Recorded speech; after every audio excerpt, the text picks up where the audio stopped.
like Mario, and just like everyone else, I like Sonic. Imagine if there was a platformer that combined the two, like they had a crossover and it'd be the best platformer ever, and they would like combine the best of both worlds. It would probably be a mess, but it would be a really fun mess. Mario and Sonic at the Olympic Winter Games!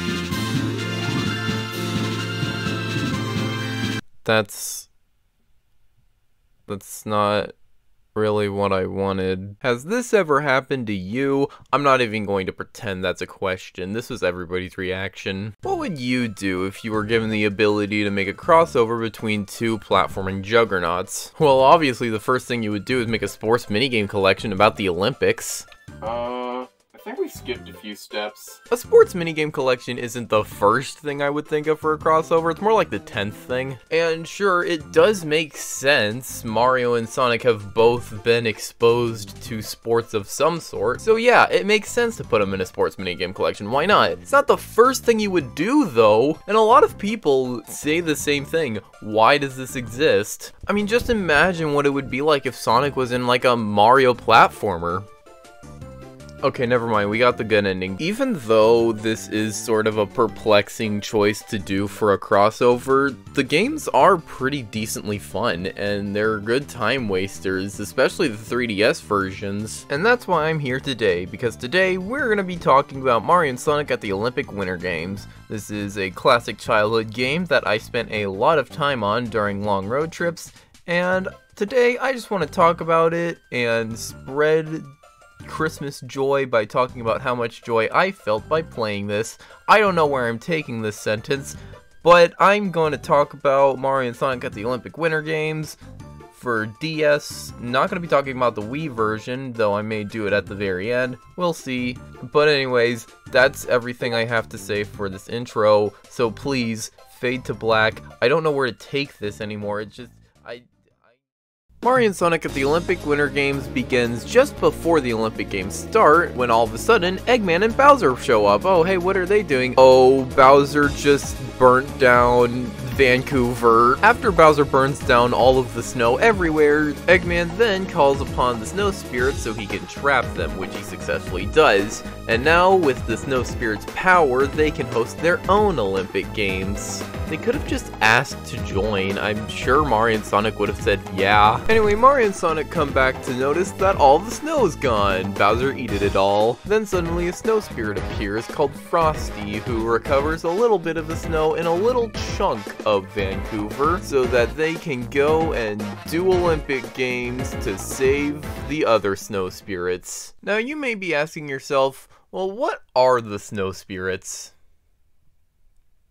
So Mario and Sonic start their journey in Frost Town without any equipment for any of the sports, so they have to go scrounge around for it, because what you have to do in this game is go into different challenge boards and take on the challenges to get magical snow crystals to proceed to the next area. Challenges have a wide range of conditions in order to complete the challenge, and these challenges can range from anywhere from getting to first place to land on the specific spot in ski jumping, but mostly a lot of times it's just win under these certain conditions or score this many points. I think the challenges are interesting and they can shake up gameplay sometimes, though a lot of times they're super simple. Oh yeah, also Bowser Jr. is blocking the way. Oh no! So there are different types of challenges. There's regular challenges, there's villain challenges, and then there's hero challenges. Villain challenges, you just have to beat the bad guy. It sort of functions as a boss fight. They just tell you to do a challenge and to beat them in order to get through. Luckily, Bowser Jr. is just one of the worst characters in this entire game, so he's an easy beat, even with Sonic. That's the general gameplay loop of the story mode, so I won't go into too much detail about the story itself, but there are still some cool things that I want to talk about here. So, after that's done, Frost Town is opened up, and I can talk about another thing that I just forgot to bring up. Opening barrels, and vases, and snowman hats. Basically, on every map, there are containers that you open up to get objects like hearts or white stones, or, my favorite part about this game,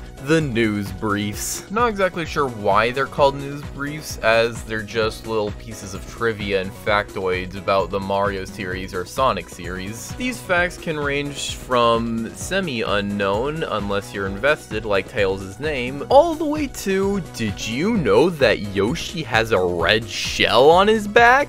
This is almost the worst news brief. That wasn't a very good example. Did you also know that Mario likes Princess Peach? I swear this is the worst of the news briefs get. Actually, no, I was joking. Did you know that Bowser Jr. wears a bib? And he uses it to disguise himself? Okay, so maybe the news briefs are completely worthless, but they're cool, I guess. Another thing that you can find is the Shy Guy and Chao adventure log, which details a story about Shy Guys and Chaos coming across two figures that tell them to build a castle for them. They are happy to oblige because really they don't have anything else to do, or they're hungry and homeless, so they go along with the plan until they realize that Eggman and Bowser were the ones telling them to do it, and they're not actually going to get paid for anything they do. It is really depressing to see where the Shy Guys are now when you actually see the last Shy Guy adventure log. It's really good environmental storytelling, and the Chows sort of just do whatever. I don't think they really care at all too much. All the Chows do is stand around the challenge boards and host the challenges, which I haven't talked about those. A majority of events in this game are just different types of races. I mean, that's pretty obvious. It is the Olympics, so there's speed skating, skating short track, skiing, skiing cross country, snowboarding, snowboarding again, downhill skiing, the list goes on. And the races are pretty evenly split on going against 3 other people and just being a time trial, which I think that's pretty cool. The versus races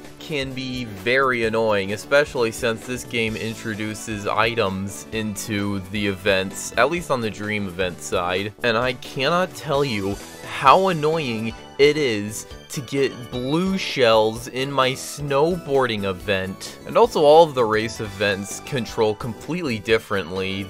You could totally enjoy bobsled, but completely hate alpine skiing because it is actually the worst sport. Actually, all of the skiing events are the worst sports. They control terribly, but that's besides the point. It's just all the race events will give you a completely different experience, and I think that's really cool. Though it can also be for the worse if one of the important challenges requires you to do an event that you really don't like doing. Luckily, this game is extremely easy. If you lose 5 times at all, then you'll just get a get out of jail free card from a white Shy Guy. But I'll get back to that part because that's really funny to talk about. There are also other events aside from race events. There's biathlon, curling, the most boring sport, deluxe half pipe. For some reason this is listed as a dream event even though it actually happened at the Olympics. There's ski jumping and ski jet jumping and figure skating and dream figure skating, which is literally just figure skating but with Mario and Sonic music. I mean, regular figure skating is super boring. I mean, what is this classical music playing with? Whoa. Wait. And then there's snowball fighting. For some reason, Sega decided to not make a dream version of Luke. I mean, how do you do that? And instead decided to replace it with snowball fighting, where you drive around on this and shoot snowballs at people. This is probably just a Mario Party minigame. Sorta doesn't really fit in with the crowd, but hey, neither does Dream Biathlon. That's just a shooting range with terrible input lag. Personally, my favorite sport is ice hockey, because the ice hockey in this game is very broken. The way it works is if you can rally the puck between your teammate 4 times, then you can just get an instant win shot straight to the goal, which completely busted. The point is already decided depending on who gets to the puck first, which is really funny. You can just constantly rack up points by rallying that puck and just keep on shooting it to the other goal, and the enemy really can't do anything about it. Another thing you can do is stall the game forever by just hiding behind one of the goals, because the computer can't figure out how to go around the goals, because I guess you aren't really supposed to go back there. So you can just hold the game hostage with 1 point and the enemy has 0, and you can just keep the game forever until the timer's up. It's my favorite event because it's very easy to confuse the computer players, and I always find that very funny. Now, I've mentioned villain challenges and regular challenges, but I haven't mentioned hero challenges. You already know where this is going. My metrics say that most of you have played Mario Superstar Baseball. That's not the right game. So, hero challenges are just regular challenges, but you have to beat the opponent, and the opponent is a friend of Mario or Sonic, and when you beat them, they'll join your party and help you along your journey. The roster of this game is pretty simple, nothing too stand out, nothing too out of the ordinary. It's a simple list of Sonic characters and Mario characters, and that's fine. You don't have to make that crazy of a roster for this game. Though there is something strange, but I'll get into that later. For now, I want to talk about the stats. What do any of the stats mean? I don't understand what any of the stats do. I sort of do, so I just lied. The speed stat is pretty self-explanatory, the stamina stat is probably self-explanatory, and the jumping stat, yeah, that's also self-explanatory. You can easily tie the jumping and stamina stats to their respective sports, as they are integral parts of their event, but what do technical and power do? I don't know. The most I've been able to get is that technique helps you build up boost more and build up drift more, because when you play extreme snowboarding with, say, Sonic, it's sort of boring, you know, you're just going down the snow path, nothing really interesting happening that much. And then when you play a character that specializes in technique like Tails, this is just snaking from Mario Kart DS. Speaking of speed, why is Yoshi just as fast as Shadow and Shadow's not as fast as Sonic? I'm not exactly sure what power does either, but through just asking around, apparently power increases the amount of speed that boost gives. I never noticed a difference when playing, so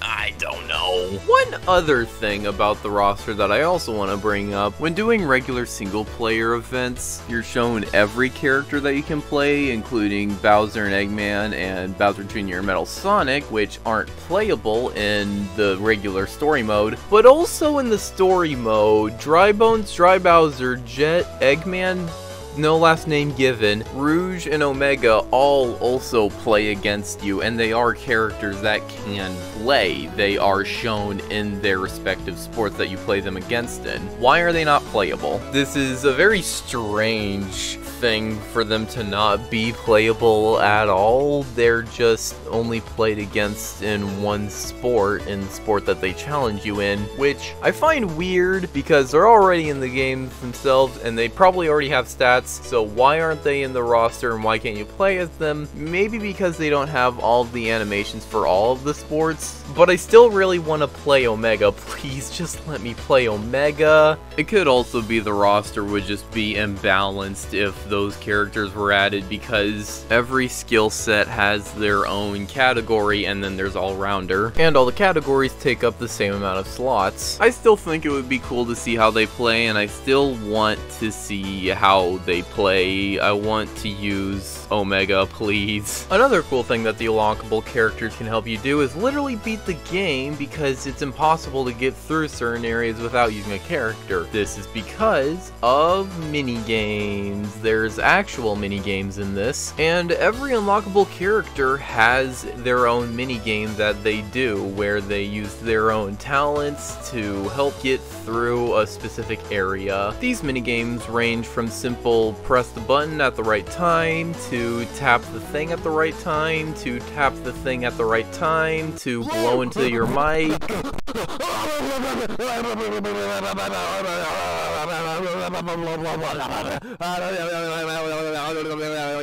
But generally they all follow the same rule of press the button at the right time and win. And then there's the Charmy quiz. I'm gonna be honest, I really like Vector. We really didn't need Vector for this. Charmy's interactions with everyone is fun though. Actually everyone's interactions in this game is really fun, but that makes sense. It's Mario and Sonic at the Olympic Winter Games. What else are you gonna do apart from having a lot of fan service everywhere? And outside of characters that play in events, there's also just characters that don't play in events and just watch the events happen, like Cream and Big. There's not really any Mario reps that hang out in this game, probably because there's not enough Mario characters, but there's plenty of Sonic characters. Actually, that is a lie I just remembered about Birdo, and technically Penguin counts, but Come on, penguin doesn't count. Actually, no, I can talk about my goat, White Shy Guy. So, remember when I said if you lose 5 times, you can get a get out of jail free card? Well, that's in the form of a completion ticket that White Shy Guy gives you. Completion tickets are a really fun mechanic, not just because it lets you get out of any single mission that you want, but also, if you give a completion to any of the villains, they'll actually have unique dialogue talking about how cool a completion ticket is and then running away with it. I think it's a really cool feature that this is included, and it makes me want to play through the game again just to use completion tickets on all of the villains to see what happens. I think you can even have multiple completion tickets too, which would help you against the final encounter. I'm not totally sure though, but I do think the feature is really fun for what it is, and I like what they did with it. Final thing that I want to talk about is the locations, because I think that all of the locations are really cool. The game is split into 6 different islands, 6 of them on Winter Island and 6 of them on Dream Island, not that one. This makes it so that the winter events and the dream events are split so that you know what to expect when you go onto the next island. And for what it's worth, the islands do have some pretty fleshed out lore, the lore being Cuberanth is named that because it's a labyrinth and square, but there are news briefs that give trivia about the islands themselves, and the snow spirits will also comment on the islands themselves. And then there's also the Shy Guy and Chow adventure logs. They really try to make Vancouver feel like a real place. I also like the detail that Bowser and Eggman flags are thrown out throughout the all of the islands, and when you complete an island, they're replaced with Mario and Sonic flags. I think it's a nice detail. And I also like the touch-ups that Eggman's done to every location, to the point where even Blizzland is just completely robotic, with moving platforms that's really annoying to navigate, and giant power plants, question mark, I don't know what these structures are. And then at the very end, Bowser and Eggman are standing before the final challenge board, and I just think that this entire location is really cool. What I don't think is cool is that in the final villain challenge, you have to face off against both Bowser and Eggman. First it's ice hockey, then it's blazing bobsleigh, and then it's extreme snowboarding. You have to 2v1 them. It's not actually that difficult, as long as you don't choose Sonic. Mario is really good at snaking, Sonic not so much because of his technical stat, so as long as you pick Mario, should be a breeze to get through. Sort of a bummer that you can't use any of the other characters except for Mario and Sonic, but I mean, it thematically makes sense. It's the main characters going up against the main villains, and then you beat them and then they run away, devising their plan for the next event when they use bong smoke to make clones of everybody. I think that's the next game. And that's Mario and Sonic at the Olympic Winter Games. There aren't really too many other things you do. There is a New Game Plus, and outside of the story mode, there's not really anything else you can do apart from just doing time trials and trying to beat the ghosts. And can I say, the ghosts in this game are so absurdly difficult, at least the highest level ghosts. You really have to commit yourself to speed running this game if you want to actually beat the ghosts, because once you do that, you might as well just work for the leaderboards. There's also party games like bingo and a card game and roulette. You will not believe how unlucky I got in this recording. I'm very upset and I want to cry. I will upload this and put it somewhere. Of course, you can also just play all the events regularly and beat them on different difficulties to get awards for them and medals. And this game also has achievements, so you can work towards those. So there's a pretty decent amount of things you can do, but it feels sort of repetitive. I mean, it's already a minigame collection. It already feels repetitive. Editor's note, I forgot to bring up the white stones, or no, I do remember mentioning white stones. It's just not in this video anymore. I don't know when I cut it, but I forgot to mention the white stones. Rouge will appear, and if you talk to her, she'll exchange white stones for Olympic memorabilia. And also there's trivia about the Olympics on maple leaves scattered throughout all the areas in the story mode. I don't know why I cut this out. I probably just accidentally cut it out when I was cutting something else out. Oops. But, yeah, there's that. Collecting all the white stones is really annoying, but I did do it on one of my save files. Not the one that I was gathering footage for, though, so... It's fun to do exactly once, then annoying every other time. Anyway, that's all I wanted to say. At the end of the day, Sega did alright for a Mario and Sonic crossover. I think this worked more than it probably should have, but I find a lot of charm in this game, and I just enjoy playing it a lot. It's a nice game to play annually during Christmas, and I really think anybody should play it. It's a nice time. It's a very simple game, but I find a lot of charm in it, and I recommend anyone to play it. In the spirit of talking about crossovers, there was an Oreo and Reese's Cups collaboration. I saw some commercials about it the other day, and I wanted to incorporate that into the video somehow. So, can't taste any of the Oreo.